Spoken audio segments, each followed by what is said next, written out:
Bom dia a todos. Meu nome é Cristina, eu sou neurologista, formada pela Unifesp. Atualmente eu atuo no Hospital Albert Einstein. E hoje a gente vai dar sequência na revisão de neurologia e nós vamos falar nessa primeira parte da manhã sobre epilepsia. Tá?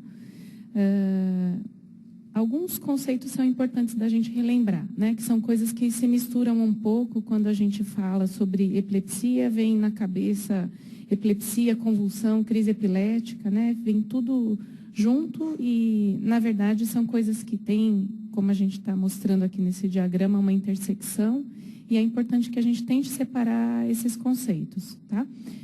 O objetivo principal dessa discussão toda é que a gente tente esclarecer esses conceitos e que, baseado nisso, se vocês vão perceber que se algumas coisas ficarem sedimentadas, pelo menos para onde as questões costumam caminhar, se alguns conceitos ficarem claros, dá para tentar resolver as principais questões só com base nos conceitos, tá? De tentar separar algumas coisas e eu vou tentar sinalizar isso para vocês. Pelo menos repetidas vezes tem sido dessa maneira. Se alguns conceitos forem claros e em relação aos conceitos dos tipos de crise, quais são as medicações que a gente usa, basicamente vai nessa linha aí, de separar tipo de crise e medicação.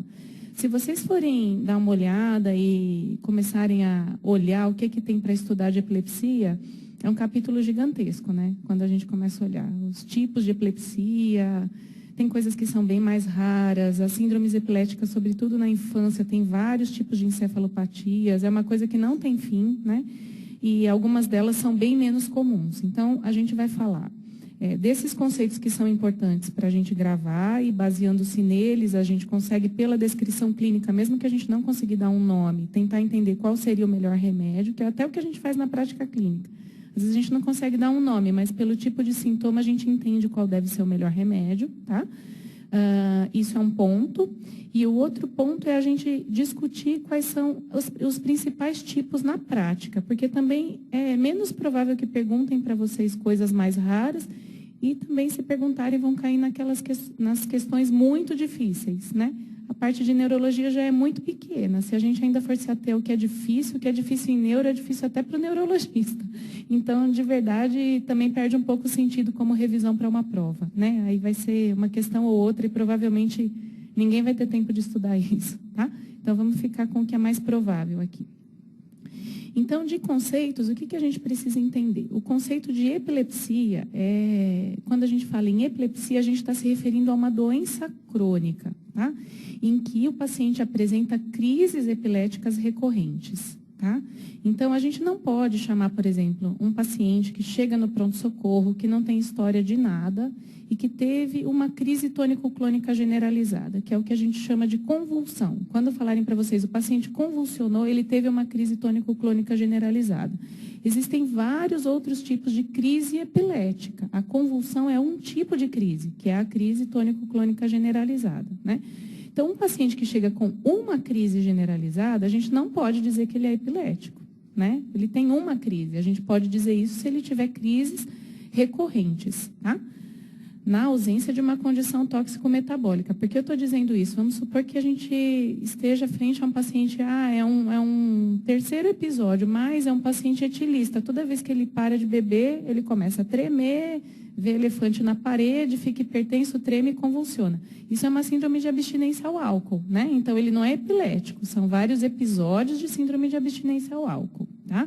Então, na ausência de uma condição, ou é um paciente diabético, toda vez que ele faz hipoglicemia, ele convulsiona. Aí também não é que o paciente é epilético, tá? Então, por isso que a gente precisa lembrar desse conceito, tá? Então, a crise epilética é um distúrbio paroxístico autolimitado, por definição, tá?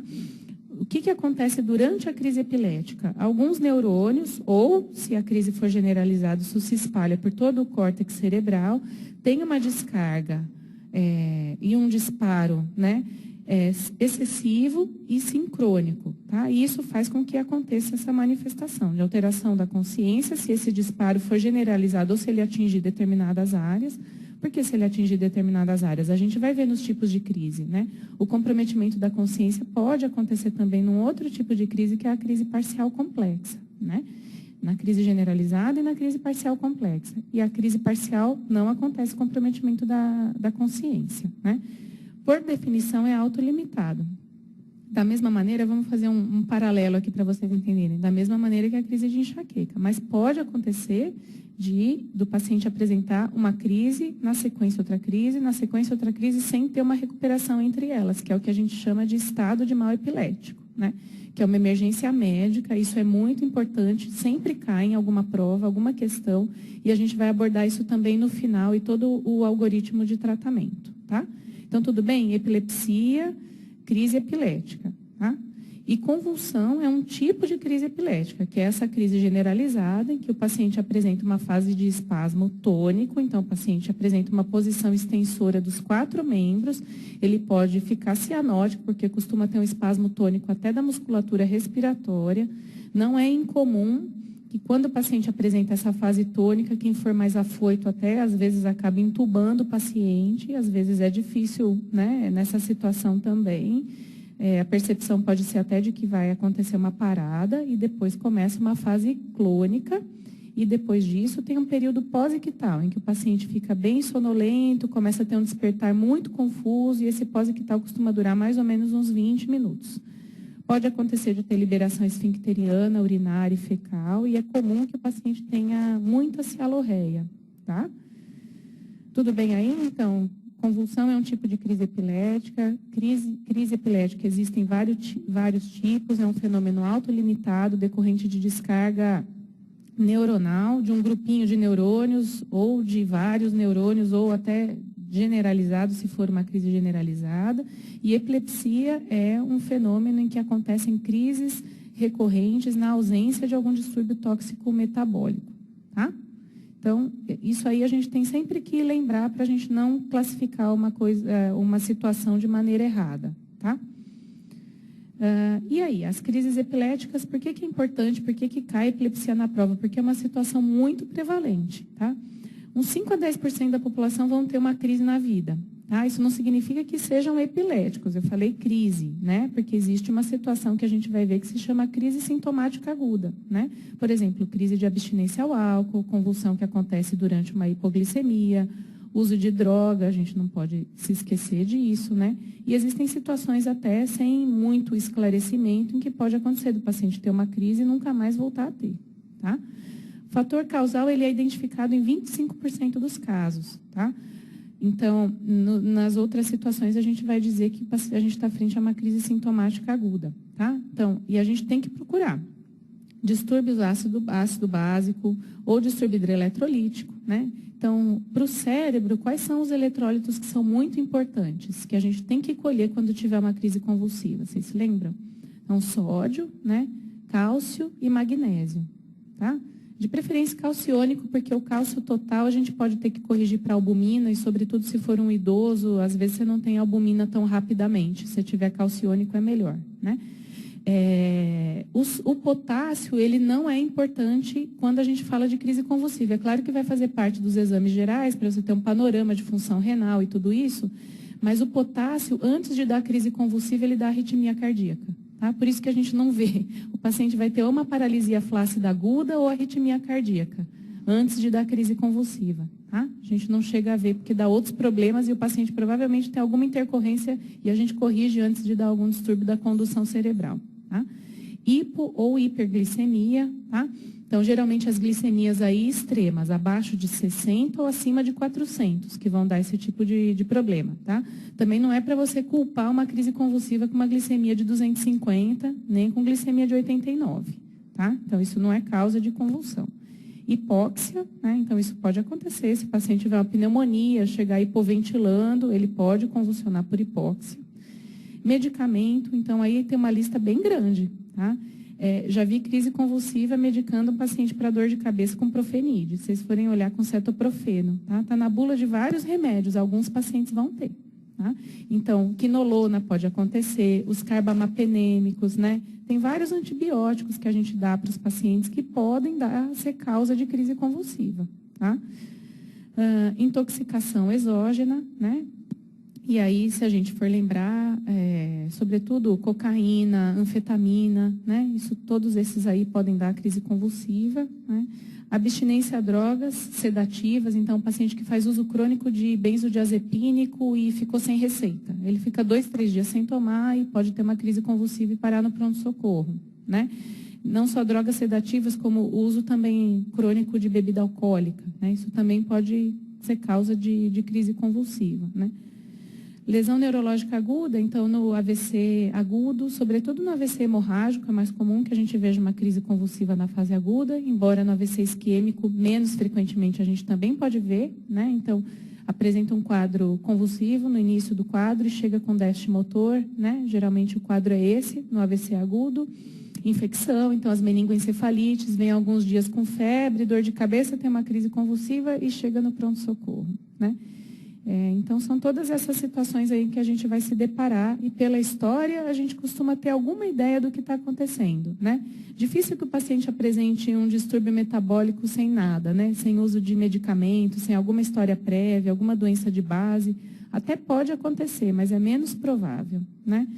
Então, a gente tem que fazer toda essa triagem, tá? Vem da história e a gente vai colher exames de laboratório. Então, do que vocês estão vendo aqui, a gente deveria minimamente colher exames de laboratório, tá? Para um paciente com uma primeira crise, teoricamente, se a crise é generalizada e o paciente, depois da crise, tem um exame neurológico completamente normal, a gente poderia até fazer um exame de imagem eletivo, tá? Não estaria errado, porque a chance do exame ser normal, se está tudo bem da parte eletrolítica, é até que razoavelmente alta. A questão toda é, isso geralmente vai ser feito só se você tiver realmente muita indisponibilidade de exame, né? Praticamente se atender o paciente num posto de saúde, porque é difícil quem não tenha pelo menos uma tomografia, né? A ansiedade numa situação dessa é alta, né? O paciente quer ter certeza, todo mundo que convulsiona acha que é tumor, né? A chance é baixíssima, mas é isso, né? Na prática.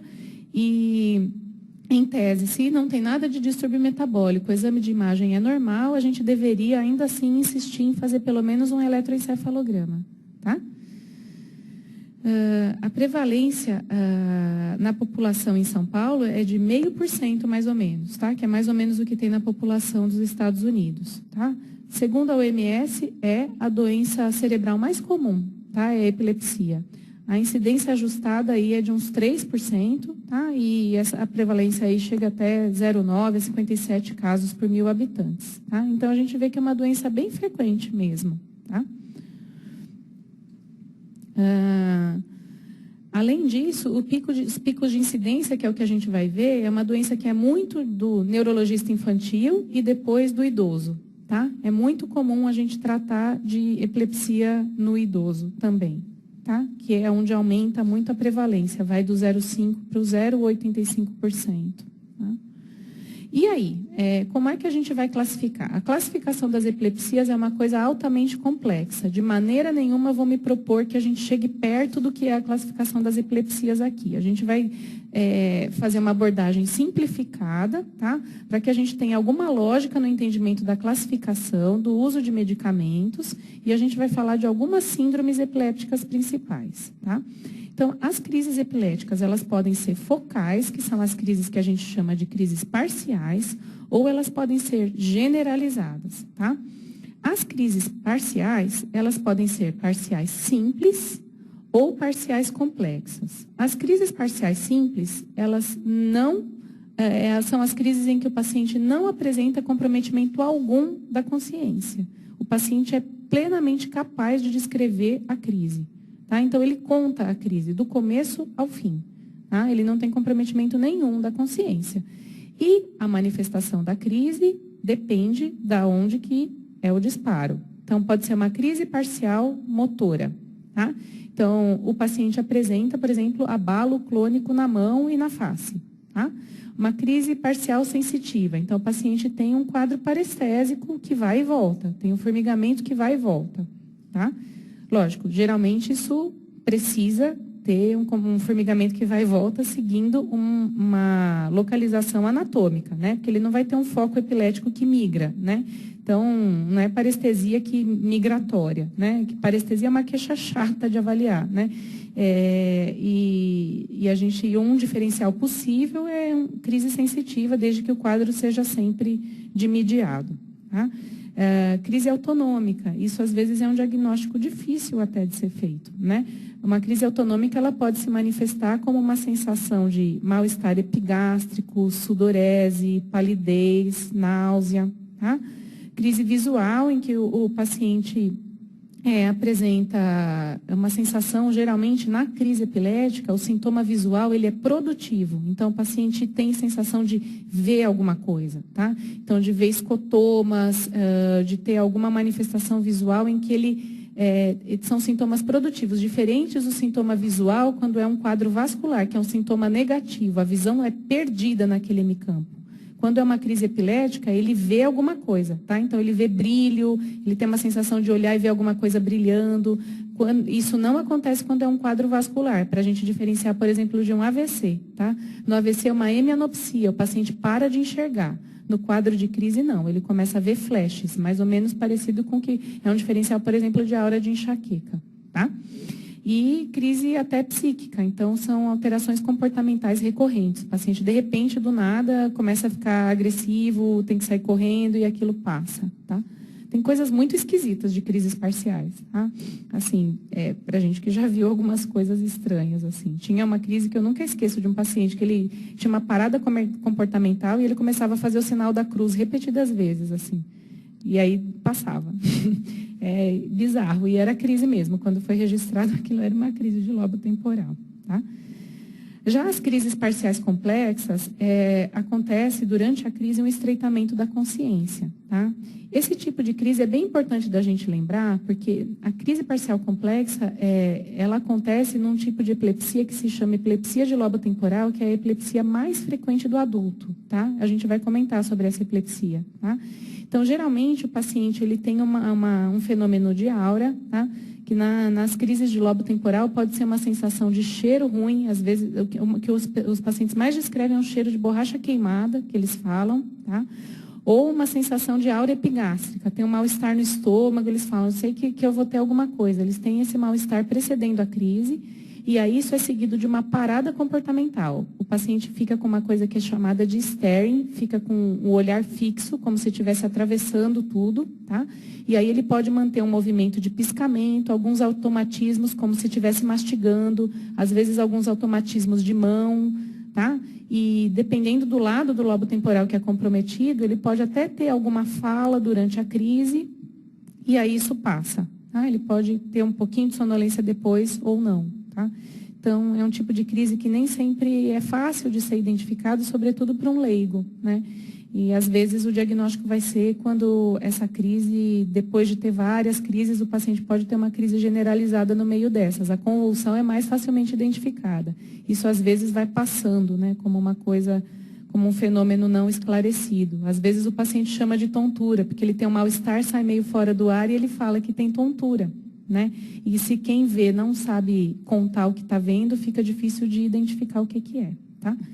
E as crises generalizadas são as crises em que o paciente perde a consciência. Tá? Também existem alguns tipos de crise generalizada, não só a convulsão, que é a crise tônico-clônica, né? Em que o paciente, então, existe crise que é só tônica, existe crise que é só clônica, existe a crise tônico-clônica. Existem crises que são mioclônicas, né, que o paciente tem abalos mesmo mioclônicos. Existe a crise de ausência, que é o pequeno mal, que é a epilepsia de ausência da infância. Essa também é importante, porque é uma epilepsia importante da gente relembrar.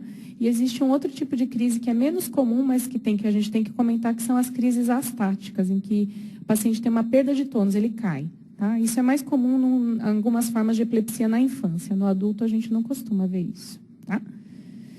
Então, só para dar exemplos para vocês aqui, para ilustrar melhor, então, as crises parciais simples, os sintomas, eles são decorrentes da área que é ativada, tá? E a gente costuma ver, como está exemplificado aí no eletroencefalo para vocês, ó, a gente vê descargas, que são essas ondas pontiagudas aqui, nas regiões que são correspondentes à área que tá disparando essa descarga anormal, tá? O eletroencefalograma é um exame, em teoria, simples, mas, na verdade, ele não é tão simples assim, tá? ele depende muito de qualidade, de localização do eletrodo, precisa ser um exame muito bem feito. A gente vê na prática um exame excessivamente simplificado, sendo registrado por um período muito curto e muito inadequado. Tá? O correto é que o exame seja feito por pelo menos 20 minutos e que o paciente faça o registro em vigília, em sonolência e em sono. Não é incomum que vocês peguem na prática que o paciente faça o exame só em vigília. E isso é muito ruim, porque as ondas cerebrais, elas mudam, né? Quando a gente está acordado, quando a gente vai ficando com sono e quando a gente dorme. E alguns focos epiléticos, eles podem aparecer na transição para sonolência ou só dormindo. Tá? Então, dependendo do que está acontecendo, a gente pode não registrar o foco epilético. Tá? Aliás, não registrar o foco epilético no eletro também não exclui que o paciente seja epilético. É um registro de 20 minutos. Se esse foco não estiver disparando de uma maneira muito frequente, a gente pode não pegar isso. Tá? Então, não é inequívoco. É uma coisa que a gente tem sempre que guardar, que a gente vê muito engano com isso na prática. Tá? Então, só para ilustrar para vocês, nas crises parciais complexas, né, a gente vê essas descargas que predominam na região em que a descarga começa, mas que afetam, no momento da crise, outras regiões cerebrais também. Tá? E o paciente tem exatamente isso, ele tem manifestações por causa dessa localização aí da região temporal.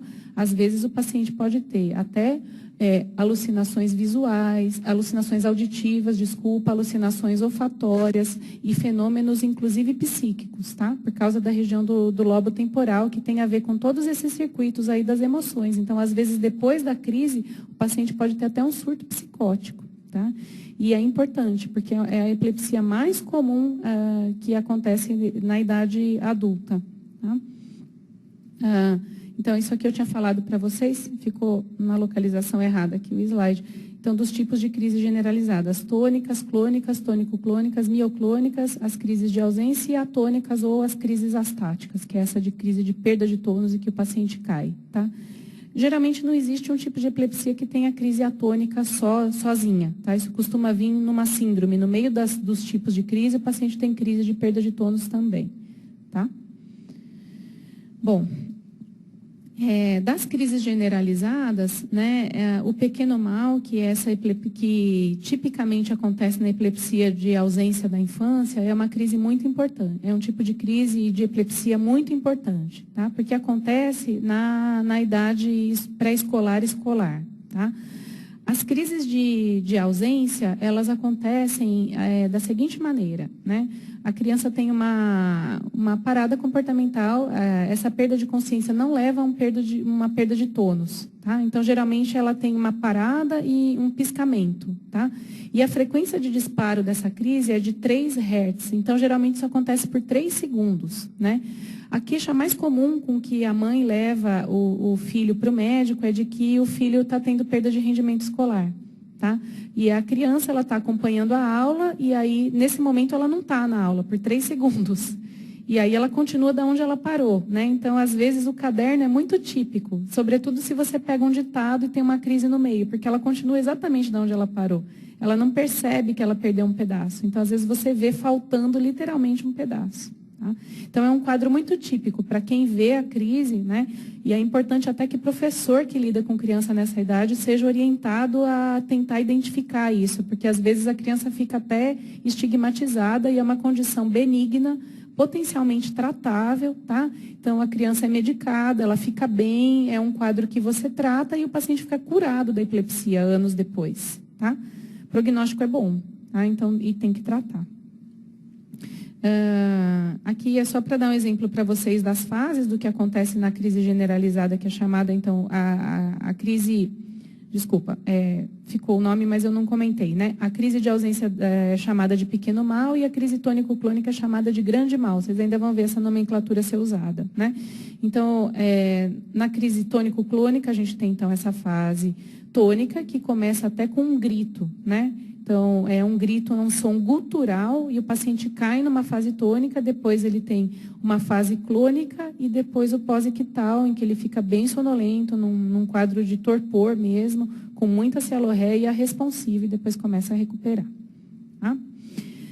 As crises, elas podem progredir. Então, o paciente pode começar com um quadro parcial simples, evoluir com estreitamento da consciência, ou ele pode, de um quadro parcial simples direto, evoluir para um quadro generalizado, ou ele pode fazer todo, de um quadro parcial complexo para um quadro generalizado, ou ele pode fazer todo o percurso, tá? O mais importante para a gente tentar classificar é a forma de início. Por isso que a gente bate muito nessa tecla, como que começa, tá? Porque ter o que a gente chama de generalização secundária, é claro que isso é importante, mas é uma coisa de segunda linha. A decisão de tratamento depende se a crise é parcial ou se ela é generalizada como início, tá?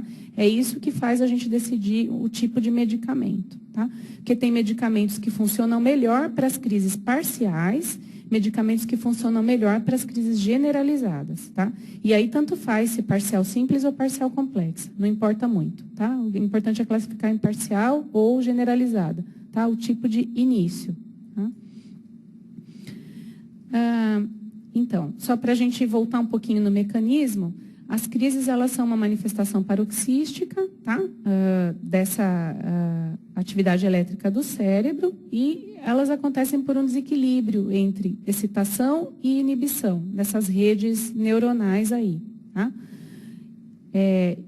Isso depende da área que está afetada, e nas crises focais existe geralmente uma diminuição da inibição e um aumento da excitação. E nas crises generalizadas, são outros circuitos que estão envolvidos, que são as redes de ativação do tálamo e do córtex. Por isso que os tipos de medicamento são um pouquinho diferentes para os tipos de crise, tá? Porque os mecanismos do que acontecem são diferentes, tá? E cada tipo de medicamento atua em circuitos diferentes, tá? Isso aqui vocês não precisam saber. Eu nunca vi nenhuma questão nesses anos todos que pergunte quais são. Isso aqui é só para vocês entenderem por que os remédios são diferentes, porque a teoria para explicar é diferente, tá? De importante mesmo são os medicamentos. Quais são as causas de crise epilética, né? Uma parte delas é genética, alteração de canais iônicos, deficiência, por exemplo, deficiência de glutamato. Aí são as epilepsias que a gente chama de idiopáticas, tá? Elas devem estar relacionadas a algum defeito genético. A gente investiga e não consegue encontrar uma causa, tá? Uma outra parte das epilepsias, elas são decorrentes de alterações estruturais, tá? Causadas por um defeito na estrutura do cérebro ou por um distúrbio metabólico. Então, o paciente tem uma doença metabólica ou ele tem um defeito, né? Você olha lá, ele tem um distúrbio da migração neuronal, você vê lá que isso aconteceu, isso é chamado de epilepsia sintomática. Ou o paciente teve um AVC, aí meses depois ele fica epilético, uma epilepsia pós-AVC. Isso é um quadro sintomático, tá? Ele tem um tumor cerebral e está tendo crise epilética. Isso é uma epilepsia sintomática. Ela é secundária a uma lesão cerebral, tá? Ou ainda, tem uma causa desconhecida, tá? A causa é desconhecida, mas pode ser genética, estrutural ou metabólica. Aí são os casos que a gente chama de criptogênico, tá? Então, tem algumas situações em que a gente sabe que tem um defeito genético definido, tá? E tem algumas situações em que a gente não faz a menor ideia, tá? Que são esses que a gente chama de criptogênico, né? Mais comum para vocês na prática é que a gente separe em sintomático e não sintomático. Avançar um pouco nisso também é um pouco excessivo aqui, isso é mais para o especialista, tá? O que é importante quando a gente está frente a um paciente que teve uma crise? É a gente definir bem na história clínica quais foram os sintomas iniciais, né? Se o paciente for capaz de descrever. Se é um quadro de início parcial simples ou parcial complexo, geralmente o paciente é capaz de te dar alguma pista, né? Que no parcial complexo ele costuma dizer que teve um mal-estar, uma sensação de tontura, ele percebe que ia acontecer alguma coisa. A sequência, né, dos fatos, então, mesmo que a crise tenha terminado com uma crise generalizada, é importante a gente tentar definir o que aconteceu nesse meio tempo. Se começou como uma crise parcial ou não, né? E o contexto, se é um quadro que aconteceu durante o sono, se o paciente estava acordado, se teve algum fator desencadeante. Esse é um grande confundidor na prática clínica, porque dos desencadeantes de crise para um paciente que é epilético, estresse é um deles, né? E aí as pessoas acham que foi o estresse que causou a crise, né? E não é isso, o estresse desencadeia a crise em quem tem, tá? Então, mas ele não é causa. E dos desencadeantes mais comuns aí, então, estresse, privação de sono e jejum prolongado, tá? E bebida alcoólica, Tá? E para um tipo específico de epilepsia, que é a epilepsia mioclônica juvenil, essa aí vocês já vão fazer o panorama de como que é difícil o paciente aderir ao tratamento. Porque, né, privação de sono, bebida alcoólica e jejum prolongado, aí você pega um paciente com epilepsia mioclônica juvenil, que ainda é um tipo de epilepsia em que o paciente tem fotossensibilidade, quer dizer, uma coisa que desencadeia a crise é a luz estroboscópica. Aí fica super fácil falar para um adolescente que ele precisa dormir regularmente, comer a cada 3 horas, não tomar bebida alcoólica e não ir na balada. Então, aí fica fácil de tratar, né? Então, os desencadeantes, eles precisam sempre ser checados, né? No dia em que o paciente tem crise, a gente tentar dar uma olhada no que aconteceu. Outro desencadeante, às vezes, é não tomar o remédio no horário certo, né? E outro desencadeante para quem tem crise também é quadro infeccioso. Né? Às vezes está com alguma infecção, isso sempre diminui o limiar de crise. Ou prescrever um antibiótico que pode dar crise e o paciente é epilético. Então, isso tudo tem que ser rechecado. Tá? É bom checar se tem comprometimento do nível de consciência durante a crise. Geralmente, isso é bem evidente na história, né? E a descrição completa dos fenômenos, né? Se tem sensação, alucinação olfatória, auditiva, algum fenômeno psíquico, né? E outros sintomas que podem acontecer. Geralmente, na crise generalizada, é comum que o paciente tenha mordedura de língua, então é importante fazer uma horoscopia e olhar, sobretudo nos casos em que a gente, desculpem, fica na dúvida do que aconteceu, né? Se desmaiou ou se foi crise. Aí é fácil, se você fizer uma horoscopia e mordeu a língua, é pouquíssimo provável que isso tenha sido síncope. O paciente não costuma morder a língua quando desmaia, tá? Ele geralmente morde a língua na fase tônica de uma crise tônico-clônica. Tá? Liberação esfincteriana. Cuidado aqui, tá? O diagnóstico diferencial de síncope, que é sempre uma coisa que persegue a gente em algumas circunstâncias, né? Liberação esfincteriana não faz diagnóstico de crise epilética. Não se baseie nisso para dar o diagnóstico. Isso pode acontecer numa síncope também. Se o paciente estiver com a bexiga cheia e desmaiar, ele urina. Tá? Isso não faz o diagnóstico. E não ter liberação esfincteriana não exclui crise também. Tá? É mais uma pecinha do quebra-cabeça, mas ela nem dá o diagnóstico, nem exclui. Não é patognomônica de crise convulsiva. Tá? E a duração. Isso, na verdade, é o mais importante. Tá? Tem só um tipo de crise que a gente tem que tomar cuidado, que são as crises de lobo frontal. Isso, para vocês saberem, na prática vocês vão ver pouco, mas é o único tipo de crise que não costuma ter um pós-ictal muito claro, que o paciente pode ter crise e não ter um pós-ictal. Tá?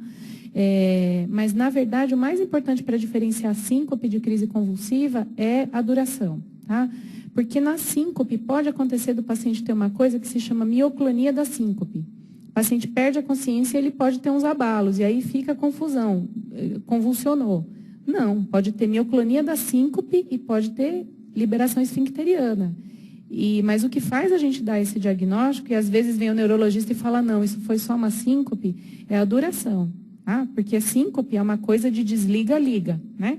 O paciente perde a consciência e volta, e sabe onde está, e está orientado. Então, isso é mais importante do que essa outra fenomenologia. Agora, lógico que a mioclonia da síncope também não é uma coisa consistente. O paciente não fica tendo abalo por 1 minuto e meio, né? É uma coisa curta, fugaz, e o paciente recupera a consciência rapidinho. Tá? Então, isso precisa ser lembrado, porque é muito comum uma síncope em que o paciente tem mioclonia e liberação esfincteriana ser confundida com crise convulsiva. E o encaminhamento é completamente diferente, né? E o período de pós-ictal é o que ajuda muito a gente a tentar diferenciar, né? O paciente não é comum que o paciente, não é nem esperado que o paciente que tem uma síncope, ele fique sonolento meia hora depois, confuso, né? Isso faz a gente pensar num quadro de crise convulsiva. Tá? Crises durante o sono, por que a gente tem que perguntar se o paciente teve a crise dormindo ou acordado? Porque as crises que acontecem durante o sono, geralmente, elas têm início focal. Tá? Porque isso muda o remédio. Tá? Então, a gente tem que lembrar. Tem que lembrar porque isso vai ser importante também na hora que você for registrar. Se você receber um eletro que foi feito só durante a vigília, não serve para nada. Né? Um foco que está disparando de noite, né? Quando o paciente dorme, precisa que o paciente faça um eletro dormindo. O paciente vai fazer o eletro e ele fala que gruda aquele monte de eletrodo, ele não consegue dormir. Ótimo, você pede que o próximo ele faça com privação de sono. Pede para ele passar a noite assistindo filme para ver se ele consegue dormir na hora do exame. Tá? Então, isso é importante, a gente tem que pensar nisso. Tem crise dormindo, início focal, dá remédio para crise focal, não dê remédio para crise generalizada. E a crise focal, geralmente quem vê a crise durante o sono é quem está dormindo com o paciente, né? Ou se ele dorme num quarto separado, é filho ou alguma outra situação, a pessoa é acordada na fase generalizada. É difícil que alguém perceba a fase focal da crise durante o sono, né? Então, a pessoa é acordada e percebe a crise dessa pessoa na fase generalizada. Ninguém vai te dar esse dado do início focal. Mas, estatisticamente, geralmente é de início focal. Tá? E as crises que acontecem no despertar? Por que a gente tem que perguntar isso? Se foi durante o sono, qual foi o horário?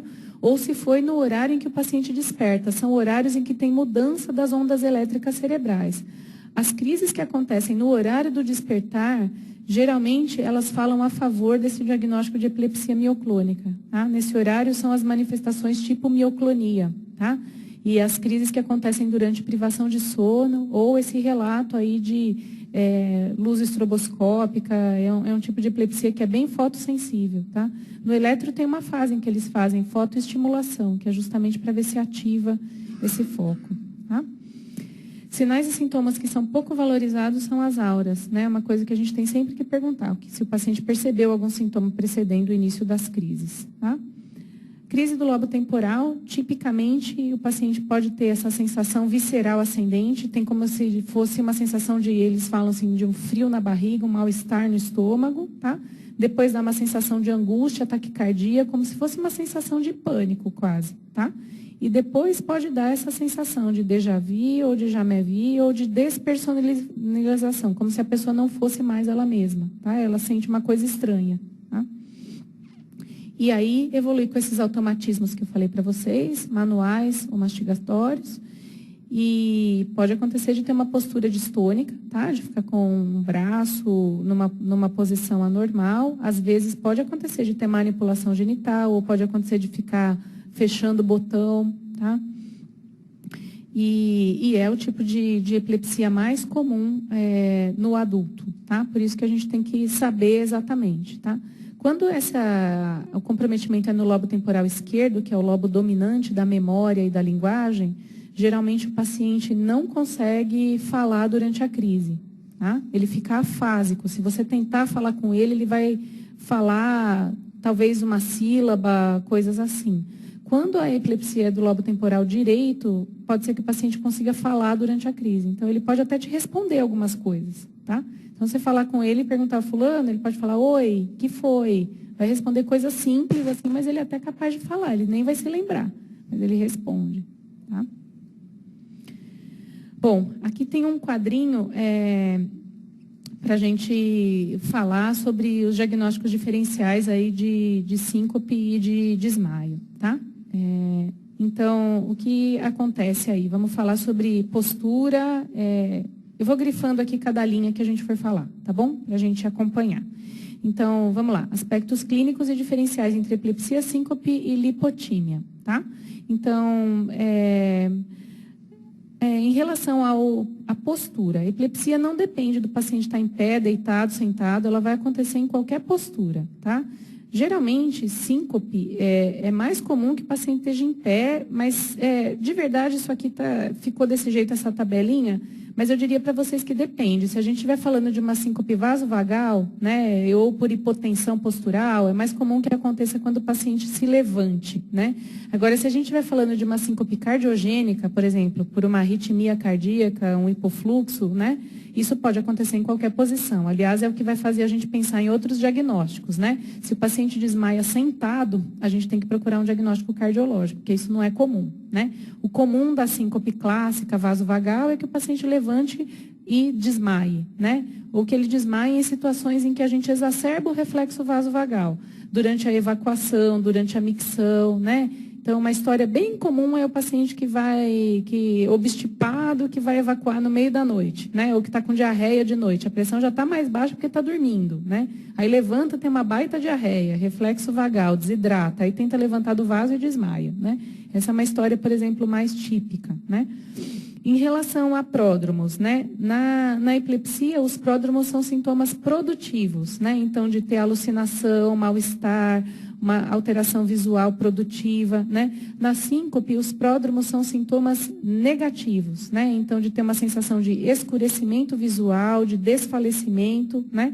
E na lipotímia também, ou eles são negativos ou são sintomas inespecíficos, um mal-estar meio vago, né? De se sentir mal, meio mole, né?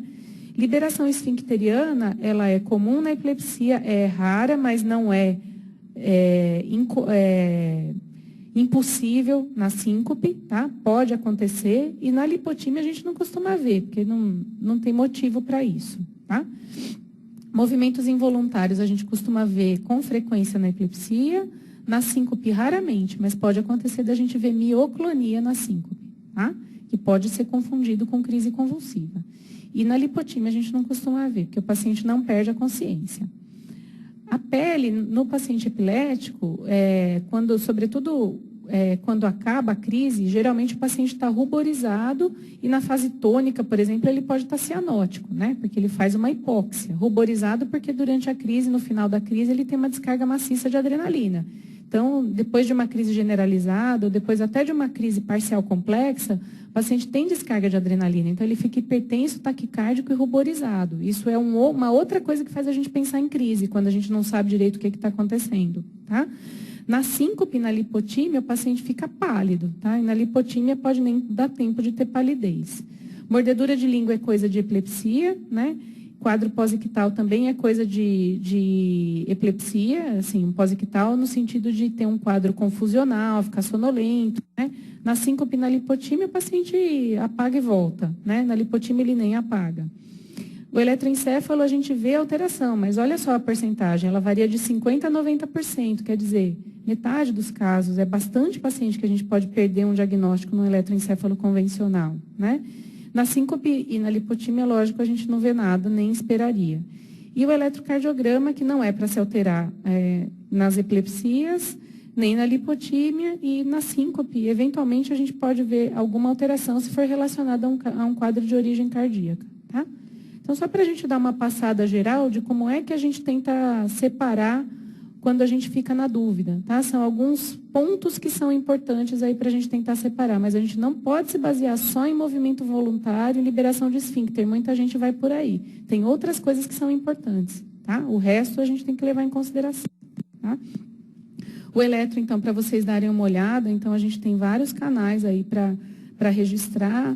Tem os ritmos cerebrais, a gente não vai se ater a discutir isso aqui, não vão perguntar isso para vocês. É um exame complicado, para vocês terem uma ideia, é uma especialização de mais 2 anos, depois que a pessoa é neurologista ou neurologista infantil. É uma coisa complexa de ler, tá?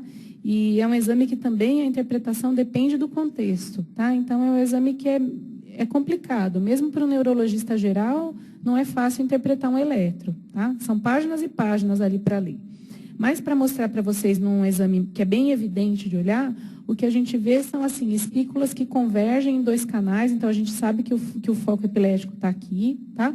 E aqui não tem dúvida de que tem uma descarga generalizada, então em todos os canais a gente vê essas ondas espiculadas, tá? Exame de imagem é importante? Sim, sobretudo quando a gente está diante de um quadro focal, tá? Nos quadros generalizados, o exame de imagem costuma ser normal, tá? Aqui, só para mostrar para vocês, a gente está diante, ó, se vocês forem olhar, aqui são os hipocampos, tá? Então, se vocês forem olhar, olha como está branquinho aqui, que é densidade de líquor, ó, aqui, que é uma sequência anatômica, dá para ver melhor. A gente tem uma atrofia do hipocampo desse lado, bem evidente.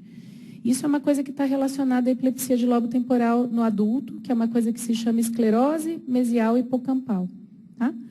É uma situação que ninguém sabe direito ao que está ligado, já tentaram relacionar com convulsão febril na infância, tá? Mas está relacionada à epilepsia de lobo temporal, embora nem todos os pacientes apresentem isso, tá? Bom, vamos falar de alguns tipos de epilepsia específicos agora, que são as mais frequentes, para a gente só repassar aí.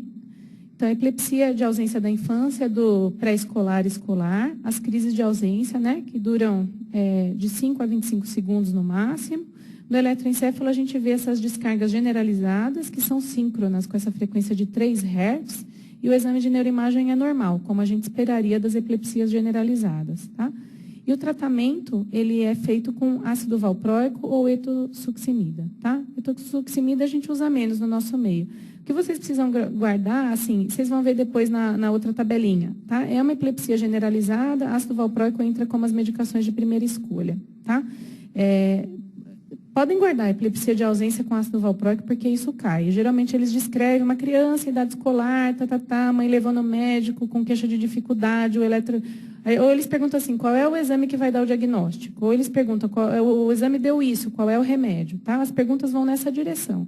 É uma epilepsia frequente, o impacto é por causa da escolaridade, idade de alfabetização, isso cai. Tá? Então, essa aqui vocês podem revisar, que cai. Existem outras drogas que podem ser utilizadas, lamotrigina e topiramato também, tá? Mas de saída, geralmente, é ácido valproico mesmo, tá? O prognóstico, geralmente, é de remissão, tá? Então, os pacientes são tratados, em linhas gerais, a epilepsia é da seguinte maneira, a partir do momento que o paciente fica controlado, entre 3 e 5 anos, a gente tem uma chance bem razoável de reduzir e tirar o remédio e o paciente não voltar mais a ter crise, tá? Bom, o eletroencefalo é aquele que a gente tinha mostrado, né, com esses onda espícula lenta a 3 Hz. Então, essa descrição do eletro aqui, tá, essas descargas, onda espícula lenta de 3 Hz, também é uma outra nomenclatura que vocês vão ver por aí, tá? Então, é bom lembrar disso. Opa. Uma outra epilepsia importante de lembrar, que também é frequente, é a epilepsia mioclônica juvenil. Tá? Ela começa, então, na adolescência, adulto jovem, e as crises, elas são crises mioclônicas e tônico-clônicas generalizadas ao despertar. As crises mioclônicas, elas às vezes são despercebidas, e as pessoas acham que acontece uma coisa engraçada quando acordam, que elas começam a derrubar objetos. Isso às vezes passa despercebido, porque o fenômeno mioclônico costuma ser nos braços, então às vezes vai pentear o cabelo, o braço pula, vai pegar o café, derruba, e às vezes fica passando como uma coisa esquisita e estabanado, ainda mais adolescente, isso vai indo, até que um dia tem uma convulsão, tá? E aí é que começa a investigação, e geralmente quando chega nessa idade, adolescência, convulsão, aí retroativamente, quando a gente pergunta na consulta, está tendo mioclonia faz um tempão, tá? E nunca foi ver. Geralmente a história é desse jeito, tá? Desencadeantes são privação de sono, estímulo luminoso, que na adolescência é super comum, né, de ter privação de sono e estímulo luminoso, e no eletro a gente vê essas descargas generalizadas e síncronas, tá? O tratamento também é uma epilepsia generalizada, o principal medicamento é ácido valproico. O prognóstico depende, né, assim, se a gente conseguir uma boa aderência ao tratamento, né, quanto mais tempo sem controle, pior o prognóstico. Então, por isso que precisa ser bem orientado, que o paciente precisa aderir ao tratamento e precisa ser controlado e manter um bom controle, tá? Mas nessa fase da vida é difícil. Às vezes tem paciente que fica tratando indefinidamente mesmo, tá? E a epilepsia de lobo temporal, que é a forma mais comum de epilepsia parcial em adultos, tá? Pode começar no final da infância, até no início da adolescência, e às vezes depois desse período a gente vê uma coisa que a gente chama de período de lua de mel. Tem nessa fase, e aí o paciente fica anos e anos e anos assintomático, e aí depois, na idade adulta, ele começa a ter crises outra vez, tá? Então, as crises podem ter manifestações focais autonômicas, com perda de contato, crise com descargas bilaterais. E no eletro, a gente pode ter até dificuldade de saber de que lado que está vindo do lobo temporal, tá? É comum a gente, mas não é sempre, que a gente encontra aquela esclerose que eu mostrei para vocês na imagem. E o tratamento é com as medicações que tratam crise parcial, que são carbamazepina, fenitoína e novas drogas antiepiléticas. E os pacientes que não respondem podem ser avaliados e candidatos à cirurgia, tá? Para a cirurgia de esclerose retirada aí do hipocampo, tá? Prognóstico, 60% dos pacientes controlam totalmente com as drogas. 40%, desculpa, dos pacientes. Então, vocês veem que é uma epilepsia que tende a ser de difícil controle, tá? E para os pacientes que são de difícil controle também, não são todos que são resolvíveis com cirurgia, tá? 60% mais ou menos controlam com cirurgia. Uma parte dos pacientes vai ficar convivendo com as crises. Então, é a mesma imagem, né? Que é aquela esclerose mesial temporal. Importante lembrar da síndrome de West também, tá? Que é uma das encefalopatias catastróficas da infância. Acontece aí na primeira infância mesmo, no primeiro ano de vida, tá? tem uma associação, é mais frequente nos pacientes com esclerose tuberosa. Opa, peraí. E as crises são crises de espasmos, né? E o paciente vai bem, quando ele começa a ter isso, ele começa a ter espasmos e uma involução do desenvolvimento neuropsicomotor, tá? No eletro, a gente vê uma alteração que é bem típica, que chama ipsarritmia, tá? É uma alteração bem típica do eletro, muda o ritmo, tá? Todo de um lado só do cérebro. E na imagem a gente vê, às vezes, áreas de digenesia, desordens de migração neuronal ou da mielina, tá? Então, e a conduta é tentar achar se tem alguma etiologia, tipo essas alterações de imagem, e o tratamento é com a CTH, vigabatrina e topiramato, tá? Mas é bem ruim o prognóstico, porque geralmente o bebê involui e fica encefalopata, tá? Uma outra encefalopatia catastrófica da infância que é importante lembrar é a síndrome de Lennox-Gastaut, que acontece mais para frente, tá? Então, geralmente no segundo ano de vida, também mais com esclerose tuberosa, e são vários tipos de crise, tá? Então, crises tônicas, astáticas, também tem evolução do desenvolvimento neuropsicomotor, o eletro é um pouco diferente, tem onda aguda, onda lenta, e na imagem também, displasia cortical, lesões hipóxico-isquêmicas, tá? E a conduta também é similar. A CTH, a vigabatrina, então também é uma outra encefalopatia dessas que entram nessa classificação, tá? Bom, de uma forma geral, a gente consegue tratar as epilepsias com um único medicamento, 70% das vezes. Quando a gente associa a droga, a gente consegue tratar mais 10% dos pacientes. E se a gente precisar dar 3 ou mais drogas, a gente consegue tratar mais uns 5% dos casos que sobram só, tá? Então, de uma maneira geral, quando a gente não consegue tratar com um remédio só, a gente já sabe que vai ser difícil, tá? As drogas antiepiléticas eu não vou ficar batendo em cada uma para vocês. Tem coisas que estão até, assim, eu deixei aqui mais para vocês terem isso como registro de droga, de dose, tudo isso, mas de verdade também não vi nenhuma pergunta nessa direção, tá? A gente precisa lembrar de quais são, então a carbamazepina a gente usa para tratar crises parciais, tá? A fenitoína, tanto faz, dá para usar para crises parciais e generalizadas, o gardenal para as generalizadas, o valproato para as generalizadas, é o principal remédio, a lamotrigina a gente usa para todos e o topiramato para todos. Eu vou mostrar uma tabelinha para vocês, estou passando isso aqui mais rápido, só para comentar as que existem. Isso aqui é importante, tá? Então, se vocês guardarem isso aqui, as opções, vocês vão conseguir resolver, na maioria das vezes, as questões que estão lá. Para as crises parciais, quais são as drogas que a gente usa como primeira escolha, tá? Então, a principal medicação é a carbamazepina, tá? Daí a gente tem fenitoína e oxcarbazepina, tá? E depois lamotrigina, tá bom? Então, eu diria para vocês nessa ordem. Duvido que saia da carbamazepina. É o que tem na prova. Tá? Geralmente, eles não saem das drogas de primeira escolha. Então, se vocês forem olhar, os medicamentos que tratam as crises generalizadas, eles estão aqui como opção também.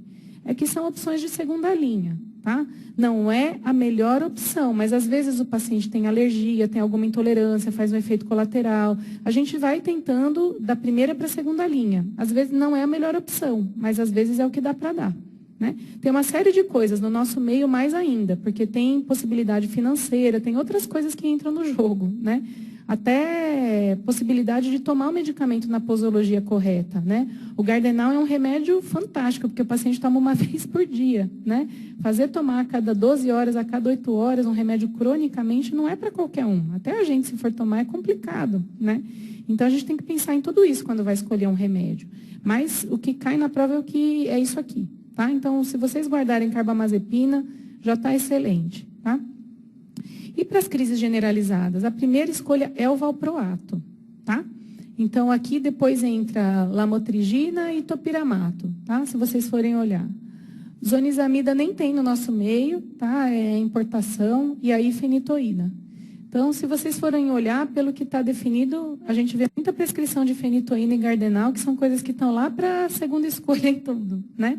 De verdade, melhores escolhas a gente tem até disponível para fazer, tá bom?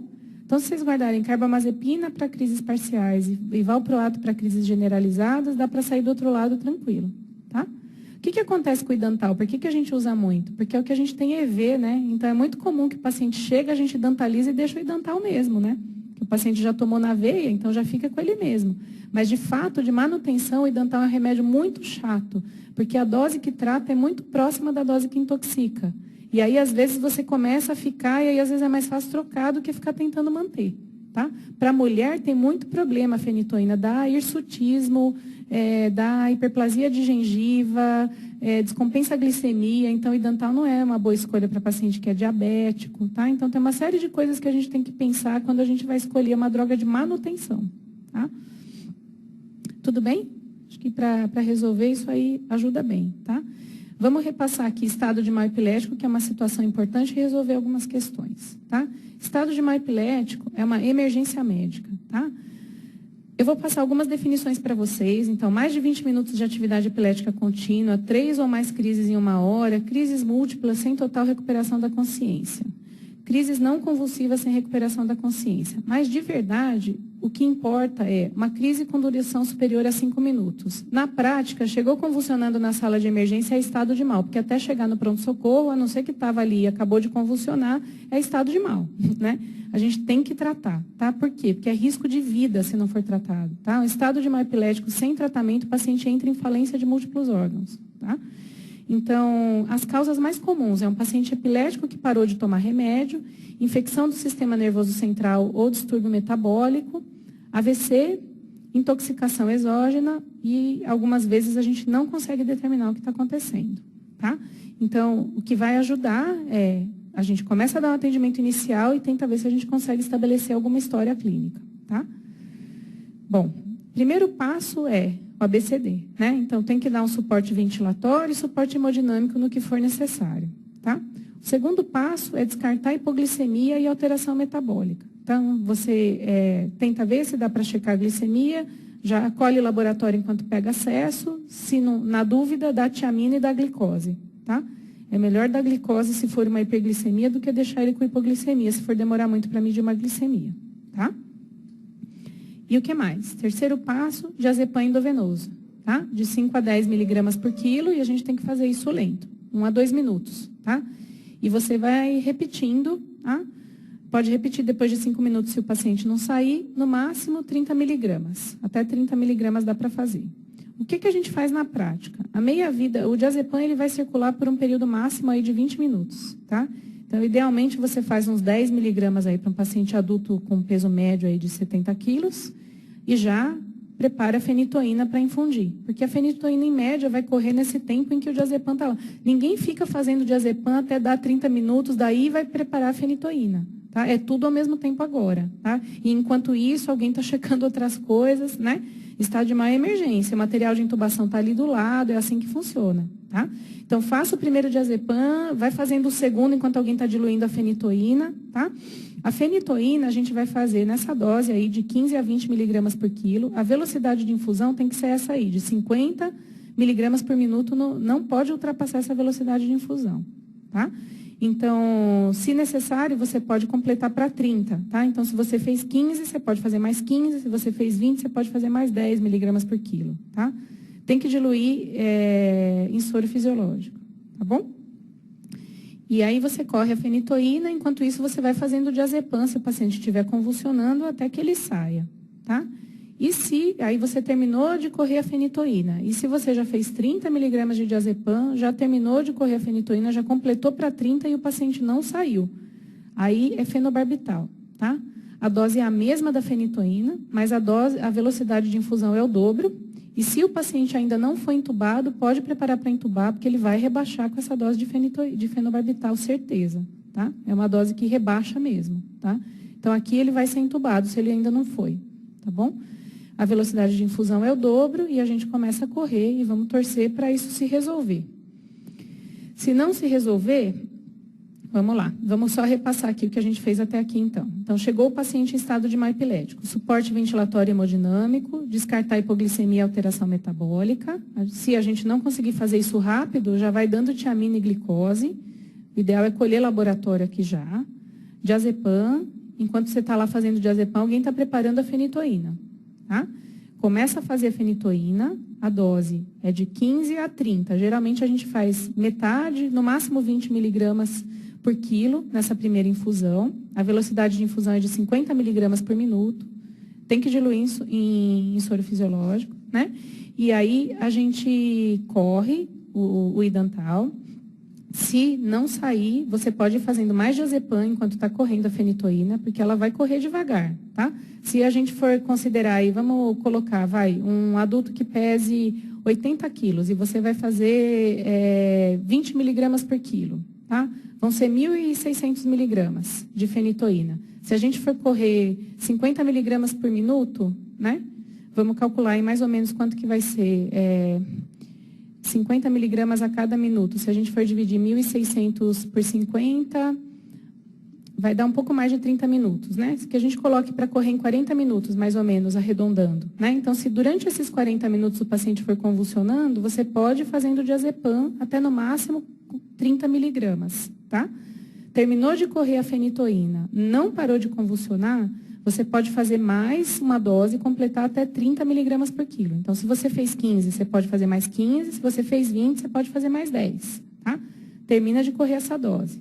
Não saiu, você pode fazer o fenobarbital, tá? Na mesma dose da fenitoína, e se o paciente não foi entubado, entuba aqui, porque ele vai rebaixar. Tá?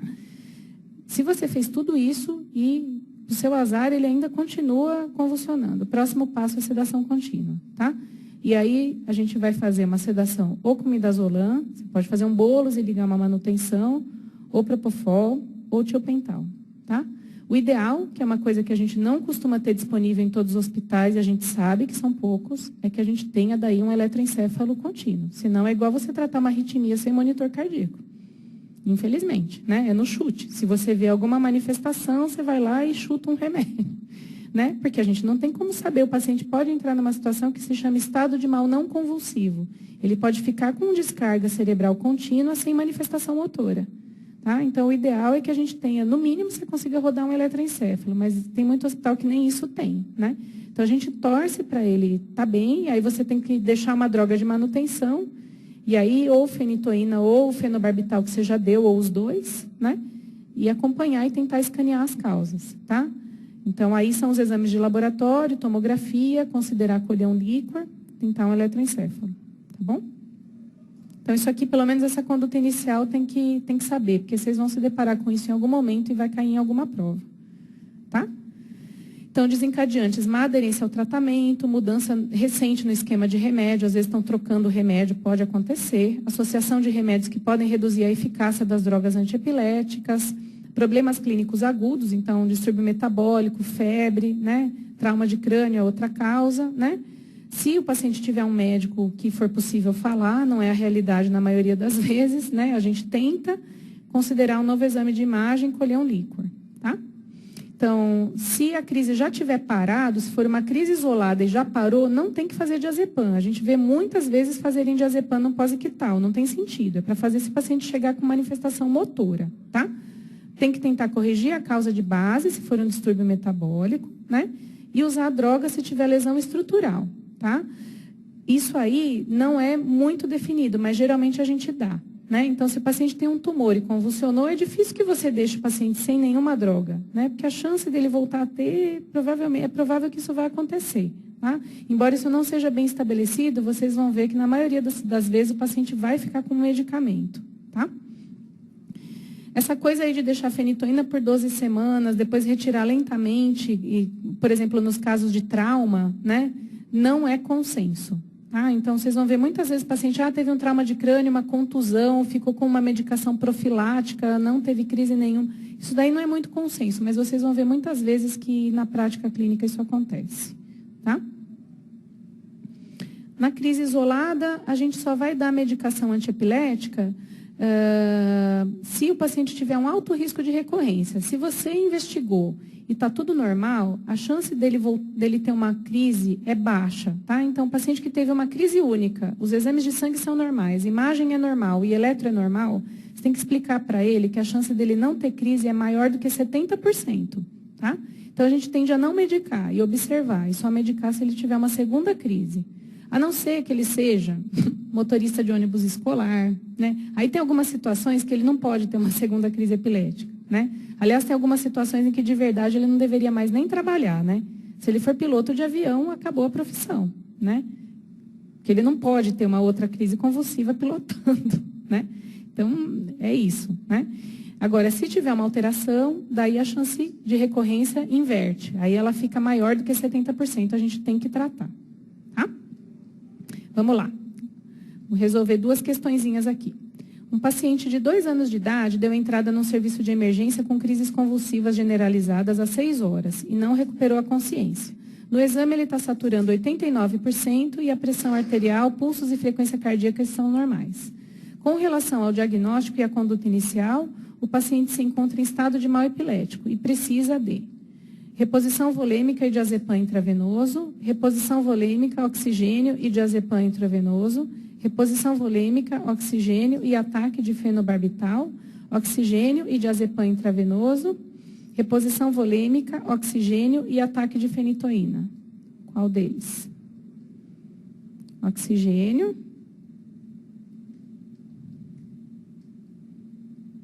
e diazepam, tá? Então, a gente vai fazer o diazepam antes de fazer o ataque. Eu não falei uma coisa para vocês, mas só para lembrar, porque às vezes nas questões de pediatria tem, na criança a gente pode inverter. Ao invés de fazer fenitoína, fazer o fenobarbital primeiro, tá? Então, isso às vezes pode aparecer em alguma questão. Uma criança de 2 anos é admitida na emergência pediátrica com convulsão tônico-clônica generalizada e febre. Depois das medidas iniciais de atendimento, qual é a droga que precisa ser administrada diante do quadro?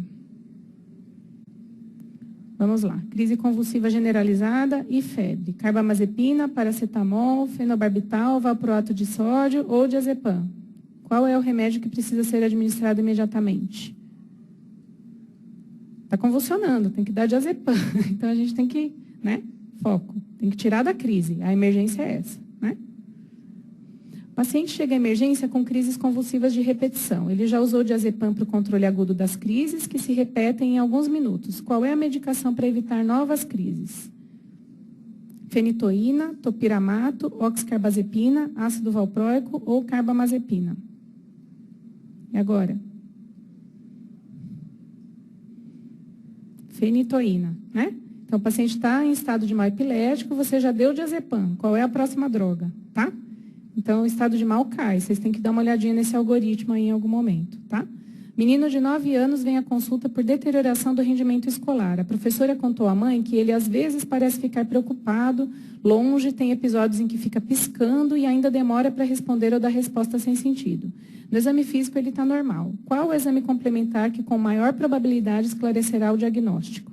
Um teste de desenvolvimento neuropsicomotor, a glicemia de jejum, o exame oftalmológico, audiometria, eletroencefalo. E aí? Qual será? O eletro, né? Isso é uma epilepsia de ausência da infância e o tratamento ácido valproico. Beleza, gente, intervalo.